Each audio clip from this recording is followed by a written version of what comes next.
네, 여러분도 빅데이터 많이 들어보셨을 것이라고 생각해요. 근데 여러분들이 알고 계시는 빅데이터에 대한 추상적인 개념을 저희는 조금 더 구체적으로 설명해드리고자 이 발표를 준비하게 되었습니다. 첫 번째 빅데이터란에서 제가 증강 배경과 특징을 설명해드리고 정의를 알려드릴 거고요. 두 번째 빅데이터의 활용 사례에서 예슬림 학생과 정유희 학생이 여러분들에게 빅데이터가 조금 더 이해하기 쉽도록 이렇게 발표를 준비해봤습니다. 네, 먼저 영상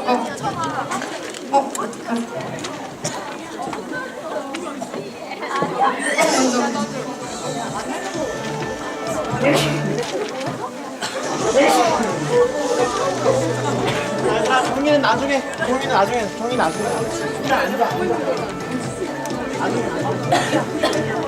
얘들아, 정리 나중에 하잖아.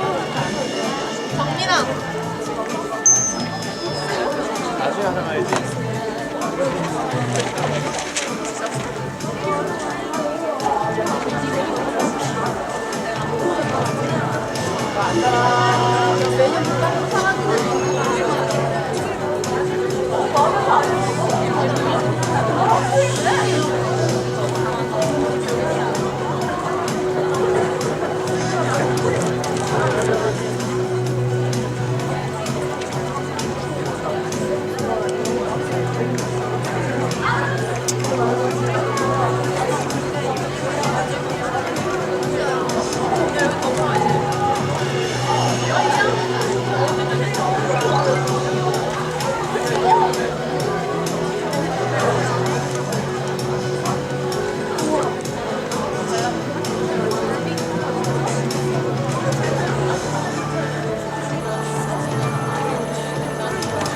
일단 앉으세요.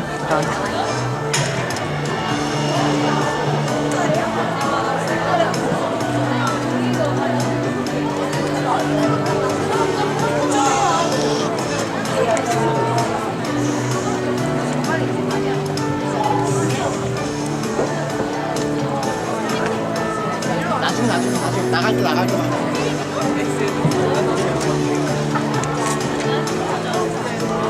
나중에 나갈 때 줄게. 나갈 때 발표 자료.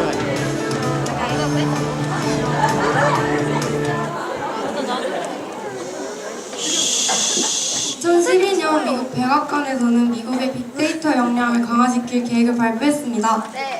또 IT 업계의 컨설턴트 업체인 가트너는 빅데이터를 미래 경쟁력을 좌우하는 21세기 원유라고 평가하기도 했고, 영국의 경제주간지 이코노미스트는 빅데이터를 통해 세계가 직면한 여러 문제들을 해결할 수 있을 것이라고 전망했다고 합니다. 이처럼 빅데이터 하면 IT 업계만 생각할 수도 있지만 IT 업계는 물론이고 민간과 공공의 영역에서까지 빅데이터의 가치에 관심을 가지고 있다라고 보실 수 있을 것 같습니다. 그런데 이러한 빅데이터, 어떠한 배경에서 탄생되게 된 것일까요? 바로 모바일 SNS의 대중화입니다. 특히 스마트폰의 발달로 우리가 가질 수 있는 디지털 데이터의 종류와 양이 폭증했습니다. 또한 우리 실생활에서 컴퓨터와 연관되어 있지 않은 것이 거의 없다고 자부할 수 있을 것 같은데요. 저희가 만약에 카페에 가서 카드로 음료수를 사 마셨어요. 그럼 카드에 우리가 무엇에 관심이 많은지 그런 관심사들이 카드 회사로 각 정보가 넘어가게 되고, 카페에는 어떠한 시간대에 어떠한 메뉴가 많이 팔렸는지 이런 정보들이 많이 가게 됩니다. 이 상황에서 무엇이 생산되는 것이 바로 데이터입니다. 네, 하루에 250경 바이트의 데이터가 생성된다고 합니다. 이처럼 우리는 데이터 홍수 시대에서 살아가고 있다라고 보실 수 있습니다. 그런데 예전까지는 이런 데이터들이 쌓아져만 가고 버려져만 갔다면, 이제는 데이터 처리 기술도 발달함으로써 우리가 이제 이 데이터들을 사용할 수 있게 되고, 이 과정에서 빅데이터라는 용어가 탄생하게 되었습니다. 네, 그런데 이런 빅데이터가 얼만큼 큰 데이터를 말하는 것인지, 또 크기 이외에는 또 어떠한 특징들이 빅데이터를 규정짓는지 한번 알아볼게요. 먼저 빅데이터 하시면 빅과 데이터, 즉 대용량 데이터만 생각하시는 분들이 많지만 그 대용량 데이터 속에서 필요한 것들을 찾아내어 가치를 분석할 수 있어야 하고요. 비행기 운항 중에 시시각각 변하는 위치, 고도 등등과 같이 계속 변하는 데이터들이 필요하고, 또 그것에 즉각적으로 대응할 수 있어야 합니다. 따라서 테라바이트 규모의 양적 개념만을 의미하던 대용량 데이터보다는 이제는 엄청난 데이터라고 표현하는 방식이 조금 더 맞지 않을까 생각이 듭니다. 네, 그래서 이것을 세 가지 특징을 정의할 수 있는데요. 규모라는 뜻의 볼륨, 다양성 버라이어티, 속도 벨로시티에 각각 철자를 따서 3V라고 불립니다. 한 문장으로 표현하면 다양한 다량의 정보가 실시간에 가까운 속도로 흘러 들어온다라고 표현합니다. 이 세 가지 특징에 조금 더 자세하게 예시를 한 번씩 들어볼게요. 먼저 규모입니다. 미국 최대의 할인마트인 월마트가 관리하고 있는 각종 거래 데이터가 3,500TB라고 합니다. 우리가 실생활에서 쓰이는 1MB를 모래 한 스푼으로 비유하면 1TB는 아파트 28평에 10cm 깊이로 쌓일 만큼의 모래 양이라고 합니다. 근데 이것이 3,500배에 한 것이 빅데이터라고 불리는 월마트가 관리하고 있는 거래 데이터 양이고요. 다음은 다양성입니다. 형식에 맞춰 잘 정리된 정형적 데이터 포함 비정형적 데이터를 포함해야 되는데요. 예전에는 우리가 SNS상에 문법에 맞는 말들을 올리지 않잖아요. 그런 것들이 분석이 어려워서 분석을 하지 않았다면 이제는 이러한 것들도 분석을 해야 된다 이런 말입니다. 다음 속도입니다. 삼성이나 애플에서 막 신제품을 출시했을 때 1분 안에 무엇이 나쁜지 무엇이 좋은지 어떤 스펙이 어떠한지 이런 것들을 바로바로 알 수 있잖아요. 이러한 속도가 필요합니다. 따라서 빅데이터는 규모, 다양성, 속도 등의 특징을 가지고 있습니다.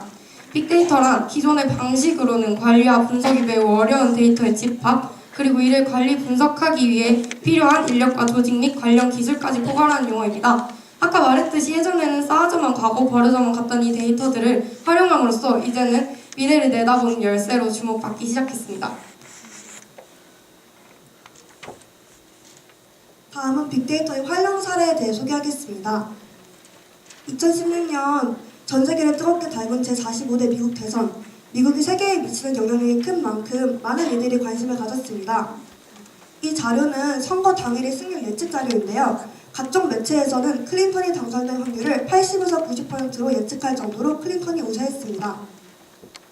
그러나 선거 결과 클린턴은 선거인당 227명을, 트럼프는 304명을 확보해 트럼프가 당선되었습니다. 여기 빨간색과 파란색의 줄무늬로 된 부분이 다른 결과를 보인 수인데 대부분 트럼프를 지지하는 빨간색으로 바뀐 것을 확인하실 수 있습니다. 모두가 힐러리 클린턴이 당선될 것이라고 할 때 트럼프가 당선될 것이라고 예측했던 매체가 있습니다. 바로 구글 트렌드인데요.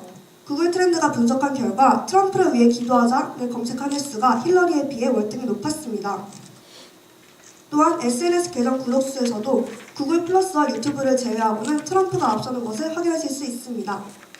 관심도는 긍정평가와 부정평가를 모두 포함하기는 하지만 검색 빈도 조사는 여론조사와 달리 유권자들의 관심이 그대로 드러난다는 점에서 더욱 정확한 예측이 가능합니다.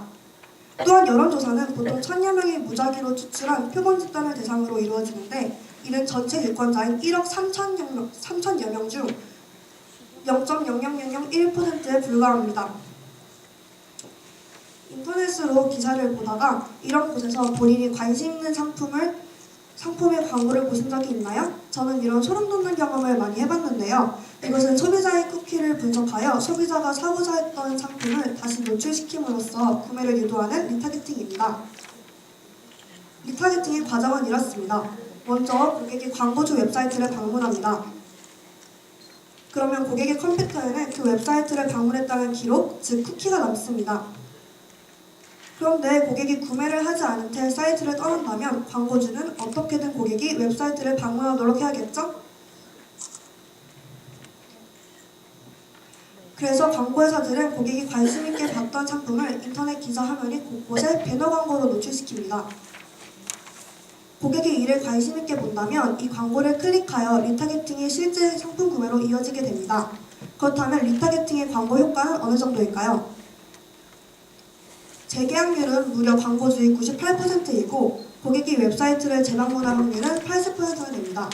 여기서 CTR이란 특정 링크를 클릭한 사용자의 수를 이용해 특정 웹사이트의 온라인 광고의 성공 여부와 효율성을 측정하는 방법인데 리타게팅을 이용한 광고는 일반 광고에 비해 CTR이 6배나 높다고 합니다. 이렇게 빅데이터의 등장으로 광고주들은 적은 비용으로 더욱 효과적인 광고를 할 수 있게 되었습니다.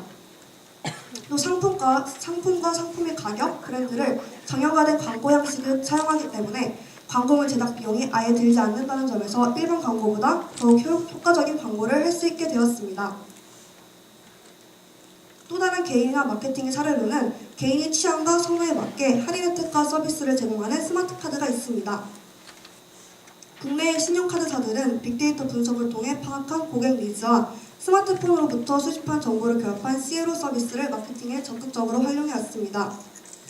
여기서 CLO란 카드 회사가 보유한 빅데이터를 분석한 정보를 기반으로 고객별로 맞춤형 혜택을 부여하고 결제와 동시에 할인 혜택을 적용해주는 서비스 플랫폼입니다. 해외 카드사들은 위치 기반 서비스, GPS, SNS 서비스와 결합한 상품으로 차별화하고 이를 통해 축적한 빅데이터를 마케팅에 적극 활용합니다. 그렇다면 일반 쿠폰을 사용하는 것과 CLO 서비스에는 어떤 차이가 있을까요? 먼저 쿠폰을 사용하는 것은 실물 쿠폰 혹은 모바일 쿠폰을 제시해야 혜택을 받을 수 있습니다. 그러나 CLO 서비스를 적용하면 쿠폰 없이 자동적으로 할인을 받습니다. 이는 쿠폰을 찾아보거나 다운받을 필요가 없다는 것을 의미합니다. 정말 편리하겠죠?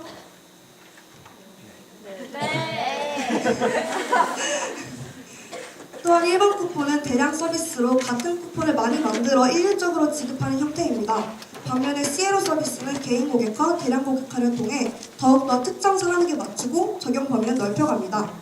쿠폰은 일회적이고 거래 정보의 누적이 되지 않지만 CLO 서비스는 거래 정보의 누적을 통해 사용할수록 고객에게 맞춰지는 혜택이 강화됩니다.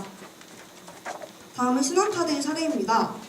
예를 들어 신한카드는 대규모의 추세를 뜻하는 마크로 트렌드와 구체적이고 특정한 동향을 뜻하는 마이크로 트렌드를 조합하여 남녀 각 9개의 트렌드 코드로 코드9 카드를 만들었습니다.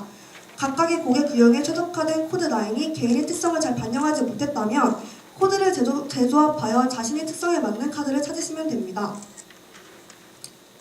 마이크로 트렌드 분석은 이런 과정을 통해 이루어집니다.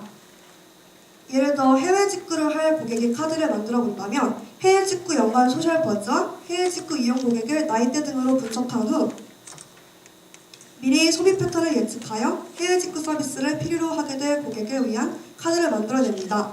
이렇듯 빅데이터는 경영, 특히 마케팅 분야에서 개인 고객화와 대량 고객화를 위해 널리 쓰이고 있습니다.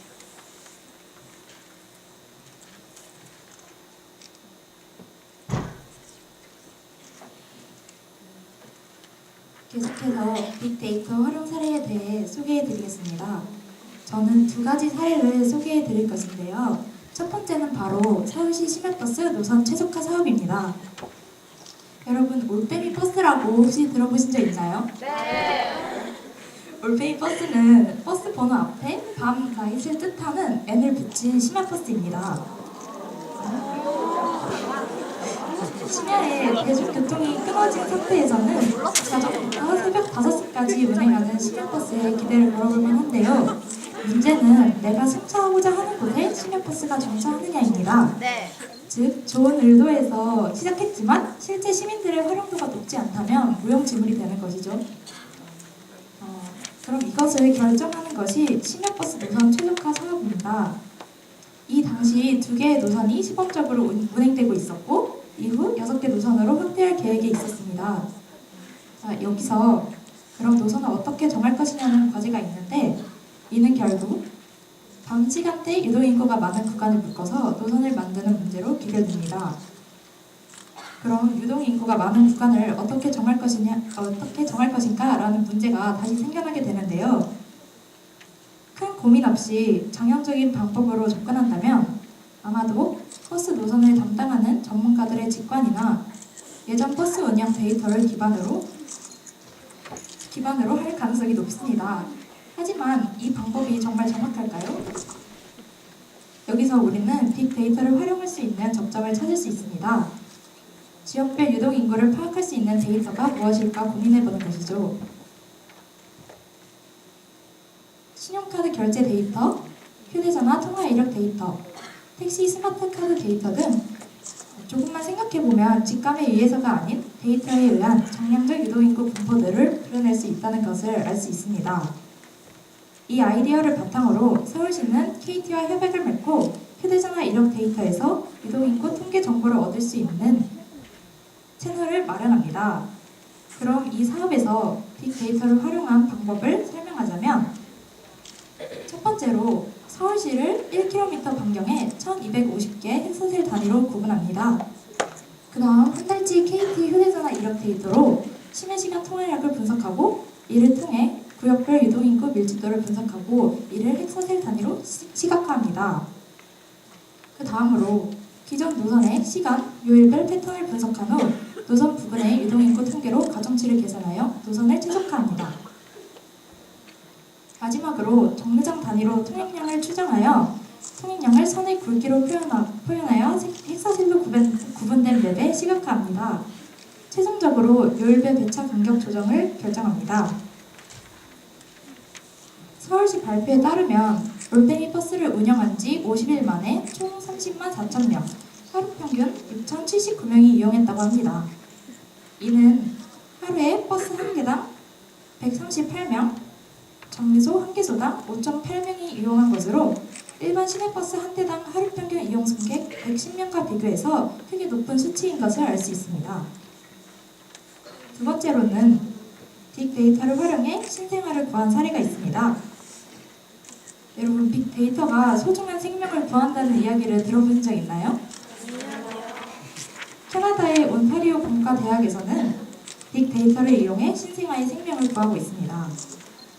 미숙아로 태어난 아기들은 정상아에 비해 면역력이 현저히 떨어집니다. 그래서 쉽게 병원군에 감염되고 상태가 급격히 악화되어 목숨을 잃는 경우도 많다고 합니다. 조금만 일찍 아기의 상태를 정확하게 알았더라면 소중한 아기의 생명을 구할 수 있었을 상황이 흔했다고 합니다. 그래서 온타리오 공과대학에서는 빅데이터를 활용해 신생아 구하기에 나섰습니다. 우선 센서를 통해 실시간으로 혈압, 체온, 심전도, 혈전산소 포화도 등 아기의 상태와 관련된 모든 데이터를 빠짐없이 측정하였습니다.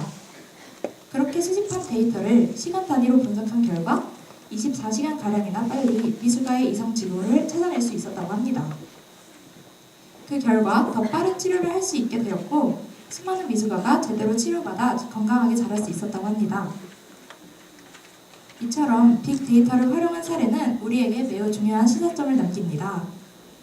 버려지던 데이터를 활용하여 새롭고 유용한 가치를 발견한다는 점에서 우리는 빅데이터 처리 기술의 무한한 가능성을 발견할 수 있습니다. 빅데이터 기술의 발전은 죽어가는 사람을 살리는 일처럼 지금까지는 불가능했던 기적 같은 일들을 앞으로 더 많이 가져다 줄 것입니다. 우리는 그 가능성에 주목하고 빅데이터 기술에 지속적인 관심을 기울여야 합니다. 이상으로 빅데이터가 무엇인가에 대해 발표한 최민서, 예세림, 정리였습니다. 감사합니다.